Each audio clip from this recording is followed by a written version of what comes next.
Dobrý a příjemný večer přeju všem, co jste tady těch 300 lidí. Z celého srdce vám přeju hodně štěstí, hodně zdraví a ty Vánoce, které máme před sebou, aby vám Pán Bůh žehnal, aby vám dal všechno, co máte na srdci, to nejlepší, to nejkrásnější a hlavně zdravíčko. Takže, jestli seš tady Tomio Okamura, politiku, pod nahoru okamžitě, protože ti smátím jak psa. Okamžitě ty ze sebe nebudeš dělat nějakýho pána, Tokami Okamura, nechci, jestli seš tady do toho streamu a to okamžitě, já vím, že seš tady někde a že to vidíš.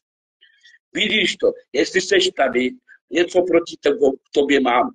Mě to nezajímá, že sebe děláš nějakýho pána nebo nějakýho politika, prostě mi lezeš do zemí, bereš mi kšefty a děláš ze sebe nějakýho kumfistu. Ale Tomi Okamura, ty jsi zapomněl na to, že originál kung fu, originál pán jsem já.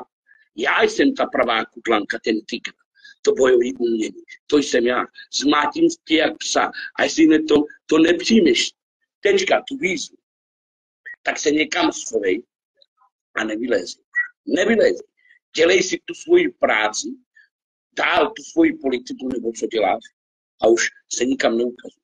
Protože ty mi nebudeš brát kšefty. A ty se sebe nebudeš dělat nějakého Aziata nebo nějakého velkého bojovníka, nebo ty, že půjdeš do klece, nebo ty, že budeš bojovat, a nebo ty, že umíš nějaký kung fu nebo karate, že v ringu a v kleci tě zbiju jak malýho psa, ode mě dostaneš pár facek. Pojď, Tomio Okamura, přijmi tu moji výzvu, dostaneš jak psa, vyzývá tě, a ne někdo tě vyzývá, ale dolary prostě jako kudlanka, kung fu. Můžu ukázat, že nejsem nějaký... Ukáž pánovi Okamurovi, jak to umíš, aby viděl, že opravdu jsi znalej tom kung fu. Ty vole.